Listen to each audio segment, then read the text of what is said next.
welcome back to Weigh the Wrench, and on today's very special episode, I have something slightly different for you guys. So you guys know that the last 2-3 years I've been doing virtual pinball stuff, but in all that time I've actually been really actively looking for a used real pinball machine so that I could do possibly a restoration and start fixing up some real pinball machines. So I've got something to show you today and a couple ideas that I want to bounce off you guys, and you let me know in the comment section below if you are interested in seeing this content. Let me show you what I got.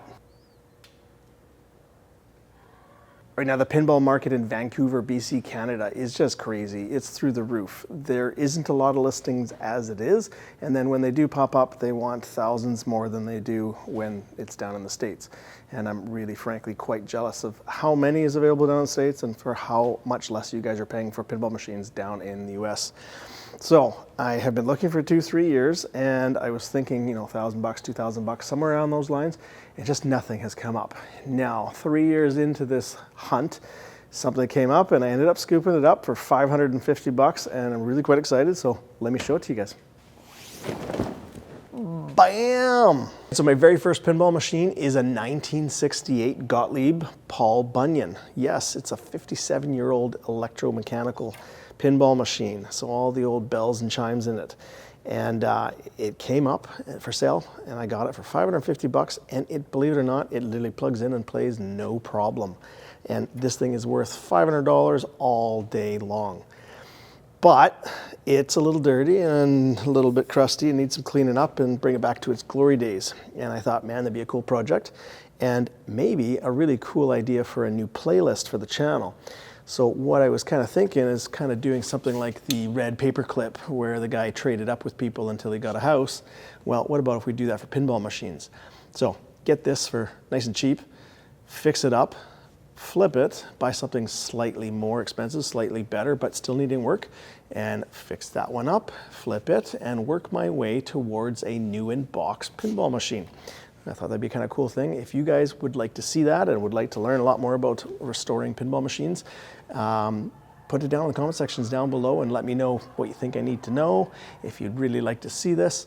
And this will be giving me an idea of whether I want to continue with this project. So now that I've pitched this idea for this playlist, you guys let me know, and if this becomes a thing, this video is going to be the very first of this playlist. And so why don't we take a look at the pinball machine and actually see what is good, what's bad, what needs to be fixed up here. Probably one of the nicest thing on this pinball machine is the actual art in the back glass. It's got that cool kind of old Americana vibe to it, and this back glass is flawless. Like, there's very little that needs to be even touched up on this, and it even lights up and operates properly too. So I don't think much is going to have to do with that. We'll be able to reuse this back glass for sure. That being said though, the artwork on the actual back box, somebody's taken a roller and painted kind of up to the art. That looks really hokey. That's going to have to get fixed at a minimum. And the owner told me that they bought this 30 years ago from a local arcade, and so the arcade put on these kind of like security latches, and they screwed them right into the back box. So we're going to get rid of these and have to fill in that damage. And this back box has seen better days for the wear. Now, I think a lot of people would say, hey, keep that patina so that this looks more original, but there is quite a bit of damage on here. So I think this is going to be a good candidate for doing a full sand down repair and make some stencils up and actually paint this back into its former glory. The sides of the cabinet are kind of the same story. We got some gouges and chips and stuff like that. But the artwork is enough there that we should be able to make some stencils and fix it up no problem. At first glance, I thought there was actually kind of stuff spilled on this, but as it turns out, these little black squiggles are called webbing, so we're gonna have to try to figure out how I can duplicate that in the paint job. Metal-wise, I think the metal's looking actually pretty quite good. We can get all the lockdown bar and the sides rails and the legs. We'll get them off and cleaned up and polished up. For the back box door, once again, they got these security latches, so I would like to get rid of those. So hopefully this is steel and I can kind of TIG weld and polish those back so we actually don't see those holes anymore. Other than that, there's not a lot of dings or anything or rust. It's got the original door lock and key. So we should be able to bring this back up nice. And the front of the cab's gotten some signs of wear too, right? This is all kind of chipping and flaking off. And this is a little loose here, but it's all here, so it should be able to be polished and brought right back up. There is a screw put right into this. I'm assuming because it was loose or fallen off. I have to see why that is there and if we can get rid of that. And then more of these arcade security latches on the doors. So once again, if this is steel, I should be able to kind of just bring that back. And probably one of the most important things on any kind of pinball machine is how does the playfield look? Is it all chipped out, flaking paint, etc.? And for this thing being 57 years old, I'm actually pretty surprised it's not in worse shape. It all looks quite original. All of the rubbers are going to have to be replaced. They're rotten out, and I'm surprised I'm able to play it still. But realistically, there is not a lot of damage, and I think with minor little touch-ups, we can get this looking perfect. There is two spots here where the kickouts here, where the ball hops up, it's falling down in the same spot. So there's a couple kind of weird chipped out parts, but it's looking quite good. Now there are some cupped inserts, so I'm not sure how bad those are yet. They seem to play okay, but if they're really bad, maybe we're gonna have to try to level them out, and maybe this would be a candidate after cleaning of doing a full off clear coat and restore that level to all that and bring up the shine. So this playfield is dirty looking, and probably the best bet would be to take everything off the playfield and do a full clean and inspect and possible clear coat after.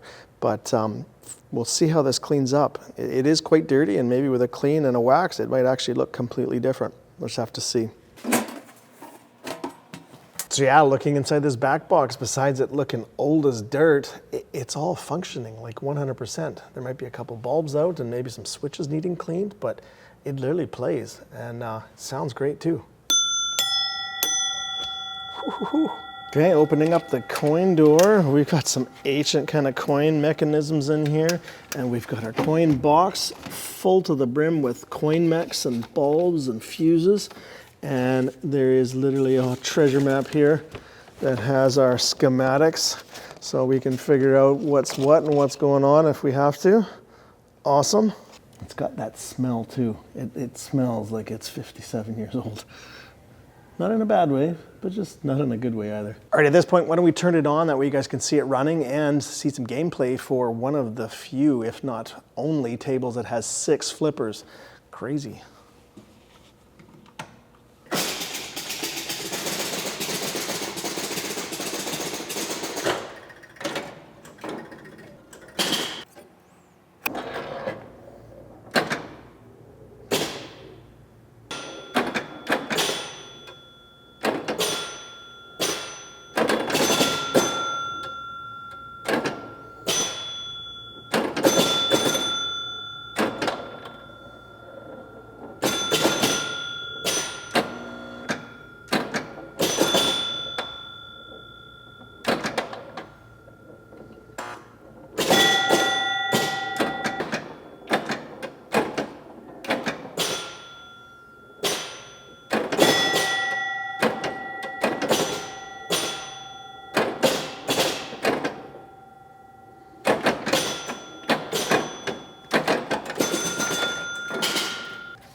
Well, it's not virtual pinball, and for those of you that are worried I'm going to drop virtual pinball anytime soon, don't. I'm going to continue with that. This is a side project, or probably even a project to be started on once the virtual pinball machine is done.